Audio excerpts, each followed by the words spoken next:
মানুষের মৃত্যুর কঠিন সময় 5 জন ফেরেশতা তার কাছে আসে এবং খুবই দামি গুরুত্বপূর্ণ 5টি কথা তাকে বলে, এবং ওই 5টি কথা আপনার মৃত্যুর সময় আপনিও শুনবেন, আমিও শুনবো। যদি ওই 5টি কথা আপনি জীবিত থাকা অবস্থায় আপনি শুনতে পারেন, ওই 5টি কথার বিষয়ে যদি আপনি জানতে পারেন, আমি আপনাকে গ্যারান্টি দিয়ে বলতে পারি এই 5টি কথা আপনার জীবনটাকে পরিবর্তন করে দিতে পারে। এই 5টি কথা আপনার ভিতর থেকে অনেক গুনাহের কাজ সরিয়ে দিতে পারে। এই 5টি কথা আপনাকে আপনার মৃত্যুর কথা বারবার স্মরণ করিয়ে দিতে পারে। এই 5টি কথা আপনার জীবনের মোড় ঘুরিয়ে দিতে পারে ইনশাআল্লাহ। মানুষ যখন মৃত্যুর মুখোমুখি হয় তখন মালাকুল মউত তার সামনে এসে বলে যে আজকে কোথায় তোমার সেই সুঠাম দেহ, কোথায় তোমার শক্তি, কোথায় তোমার সৌন্দর্য, আজকে কিছুই তো তোমার কাজে আসতেছে না। কোথায় তোমার সেই ফাহেসা কথা বলা মুখ, যেই মুখ দিয়ে তুমি ফাহেসা কথা বলতে, যেই মুখ দিয়ে গালিগালাজ করতে। দেখো আজকে আমি যখন মালাকুল মউত তোমার সামনে এসে দাঁড়িয়েছি তখন তোমার জবানে আর কোনো কথা নেই, তখন তোমার শরীরে আর কোনো শক্তি নেই, তোমার কোনো কিছু এখন আর কাজ করতেছে না, তুমি আমার সামনে খুবই দুর্বল। আপনার আত্মাটা যদি পবিত্র আত্মা হয়, আপনার আত্মাটা যদি রবের গোলামি করা আত্মা হয়, তখন মালাকুল মউত আপনার সামনে এসে আপনার আত্মাকে ডাক দিবে, ইয়া আইয়াতুহান নাফসুল মুতমাইন্নাহ, হে প্রশান্ত আত্মা তুমি বেরিয়ে আসো, তুমি তোমার রবের দিকে চলে আসো, তোমার জন্য জান্নাতে অপেক্ষা করতেছে। সুবহানাল্লাহ। আর আপনার আত্মা যদি হয় রবের নাফরমানি করা আত্মা, তাহলে এটাকে খুব ভয়ঙ্কর ভাবে আপনার দেহ থেকে বের করা হবে। এটা এতটাই কষ্টদায়ক, যেই কষ্ট আপনি কখনো কল্পনাও করতে পারবেন না।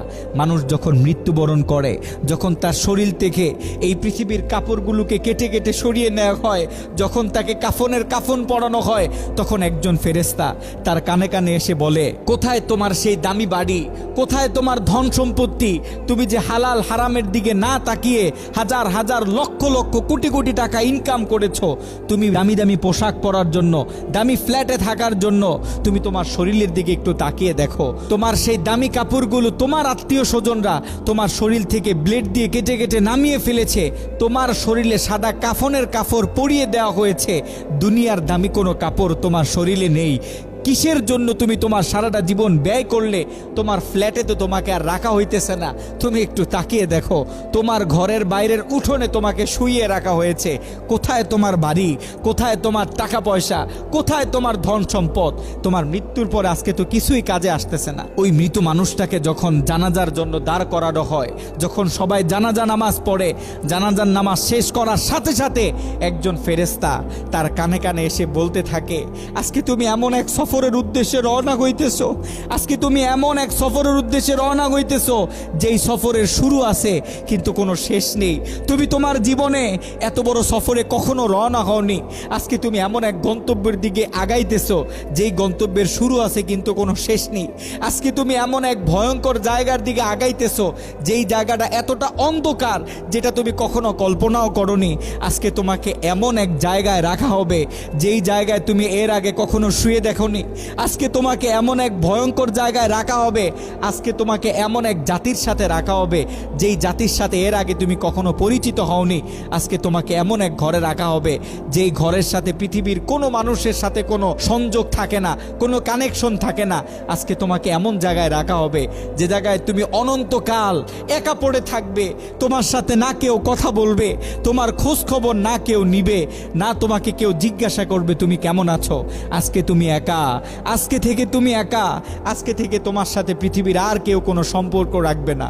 ওই মৃত মানুষটাকে যখন কবরে রাখা হয় তখন একজন ফেরেশতা তার কানে কানে বলে, তাকিয়ে দেখো তোমার চারপাশে মাটি, এই মাটির উপরে গতকালকেও তুমি কত দম্ভিকতার সাথে হেঁটেছো, গতকালকেও তুমি কত অহংকার নিয়ে হেঁটেছো, এই মাটির উপরে তুমি কত গুনাহ করেছো, এই মাটির উপরে তুমি নামাজ না পড়ে থেকেছো, এই মাটির উপরে তুমি জেনা করেছো, এই মাটির উপরে তুমি বেবিচার করেছো, এই মাটির উপরে তুমি তোমার রবের হুকুমের বিরুদ্ধে গিয়ে কাজ করেছো।